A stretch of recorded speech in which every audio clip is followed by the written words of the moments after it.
Jack sat on the floor, the Stetson hat in his lap. He felt exhausted, his face sore from the fake drawl and the constant scrubbing of eyeliner. Janet walked out of her room, her hair messy, a cup of coffee in her hand. She sat down next to him. "So," she said quietly, "is Austin gone?" "Back to Texas." Jack sighed. "He was a lot of work." "He was a bit of a jerk," Janet said, though she smiled. "But he was brave." Jack looked at her. "You think so?" "I think Jack Tripper is brave enough," she said, leaning her head on his shoulder. "He doesn't need a hat or a mole to be a stallion." Jack smiled, the first real smile of the night. He reached out and took her hand. For a moment, the cruise ship, the Spanish lessons, and the crazy landlords faded away. There was just the two of them, the quiet of the morning, and the realization that sometimes the best role to play was yourself. Outside, the Santa Monica sun began to rise again, bright and unapologetic, ready for another day of comedy, kisses, and the beautiful, messy business of being alive. Chapter 7. The Ghost of Austin. The days following the great cowboy deception were quiet, but the air in apartment 201 remained charged. Every time Jack caught Janet's eye, he saw a flicker of something he couldn't quite name, a softness that wasn't there before, or perhaps a curiosity about the man who could summon a Texas rancher out of thin air. But life in Santa Monica didn't wait for romantic epiphanies. Jack's Spanish textbook was back on the table, though now it was stained with tomato sauce. The cruise ship job wasn't just a dream anymore. He had an interview at La Casa del Sol, a high-end Spanish restaurant where the owner was a consultant for the cruise line. "Trágame una botella de vino tinto," Jack practiced, his voice lackluster. "You sound like you're ordering a execution, Jack," Cindy said, pirouetting through the living room with a stack of files. "Lighten up. Be more Austin-y." Jack winced. "Austin is retired, Cindy. He's back in the panhandle, hopefully being eaten by a coyote." "I don't know," Janet said, entering from the balcony with a basket of wilting ferns. Austin had a certain charm. He knew what he wanted. He wasn't afraid to kiss a lady's hand. Jack looked at her sharply. "Is that what you want, Janet? A guy in a hat who kisses hands and talks about toad frogs?" Janet set the basket down and wiped her hands on her apron. "Maybe I just want a guy who isn't always apologizing for being himself." The phone rang, cutting through the tension. "Hello?" "Yes, this is Jack Tripper. Tomorrow at noon? Absolute. Unsurpassed, sir. My cooking is unsurpassed." "Yes. Thank you." He hung up, his face pale. "The interview is tomorrow. If I get this, I'm one step closer to that ship." Janet's smile didn't reach her eyes.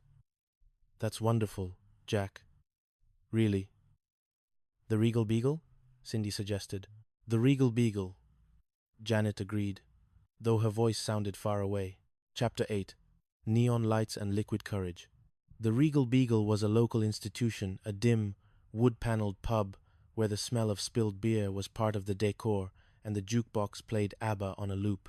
It was the kind of place where you could lose an afternoon or find a bad idea. Larry Dallas was already there, perched at the bar in a silk shirt unbuttoned to his navel. Larry was Jack's best friend, a used car salesman with the morals of a hungry shark and a heart that was occasionally in the right place. "Tripper, the man, the myth, the cowboy," Larry roared, slapping Jack on the back. "Furley told me everything. He thinks you've got a twin who could wrestle a grizzly. Why didn't you tell me you were holding out on the talent, pal?"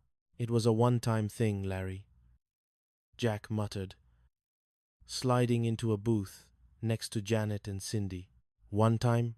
Jack, that Austin guy is a goldmine. You could use him to pick up flight attendants at the airport. Howdy, ma'am. I'm lost in this big old city. Could you show me the way to your heart?" Larry laughed, winking at a passing waitress.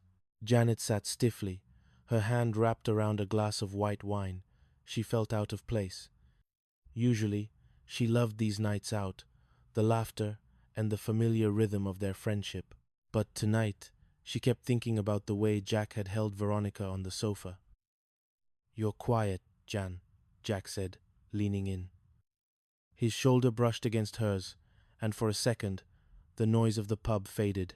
Just tired, she lied. Busy day at the shop. Everyone wants lilies this week.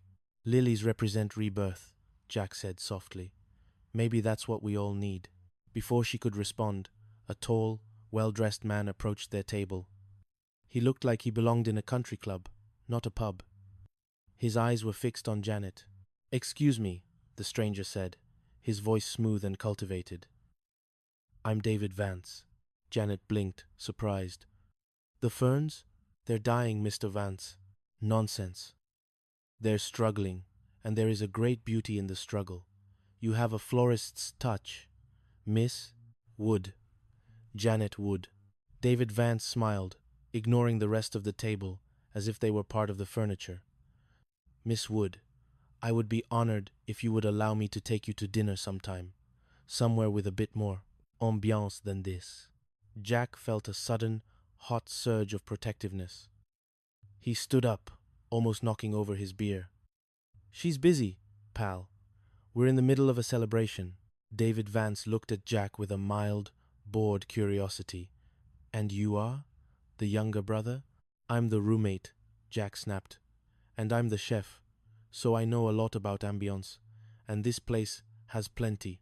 David didn't lose his smile. He handed a small, embossed card to Janet. "Think about it, Janet. A woman like you shouldn't spend all her nights in a place that smells of old floor wax." As David walked away, the table was silent. Larry whistled. "Man, that guy has money written all over him. Janet, you're moving up in the world." Janet looked at the card, then at Jack. Jack's jaw was set, his eyes dark with a jealousy he didn't know how to explain. "He seems nice," Cindy chirped, sensing the impending storm. "He seems like a snob," Jack said, sliding back into the booth. "Who notices ferns across a street? He's a voyeur." "He was being polite, Jack," Janet said, her voice trembling slightly. "Something you seem to have forgotten how to do." "I'm being protective." "I don't need a protector. I'm a grown woman." Janet stood up, grabbing her purse. "I'm going home. Enjoy your ambiance, Jack." She walked out of the Regal Beagle, leaving Jack staring at his half-empty glass. Larry patted his arm. "Tough break, buddy. But hey, at least you've still got Austin, right?" "Shut up, Larry," Jack whispered. Chapter 9. The Fragrance of Jealousy. The next morning, apartment 201 smelled of roses. Not just a few roses, but dozens of them. They were everywhere, on the coffee table, the kitchen counter, even the bathroom sink. David Vance had sent them to Janet's shop, and she had brought them home. Jack emerged from his room, rubbing his eyes, only to be hit with the overwhelming scent of a funeral parlor. "What happened? Did someone die?" "David sent them," Janet said, humming as she trimmed the stems. She looked radiant in a sundress, her hair tied back with a silk ribbon. "Aren't they beautiful?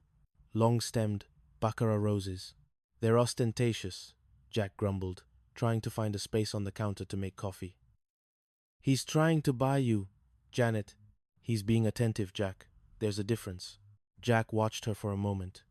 He wanted to say something to tell her that he hated the roses, hated David Vance, and hated the way she looked when she talked about him. But the words felt like lead in his mouth. He was supposed to be the gay roommate. He was supposed to be the friend. If he showed his true feelings, the whole house of cards would come crashing down. "I have my interview," Jack said, his voice flat. Janet paused, a rose in her hand. "Right. The interview. Good luck, Jack. I mean it." "Thanks." He walked out of the apartment, the smell of roses clinging to his clothes like a reproach. The interview at La Casa del Sol was a disaster from the start. The owner, a stern man named Señor Rodriguez, spoke a rapid-fire Spanish that made Jack's brain freeze. "Tell me, Mr. Tripper," Rodriguez said in English, his eyes narrowing, "why should I recommend you for a cruise ship that caters to the elite of Madrid?" Jack took a breath. He thought of Janet. He thought of David Vance and his embossed cards. He thought of the way Janet had looked at the roses.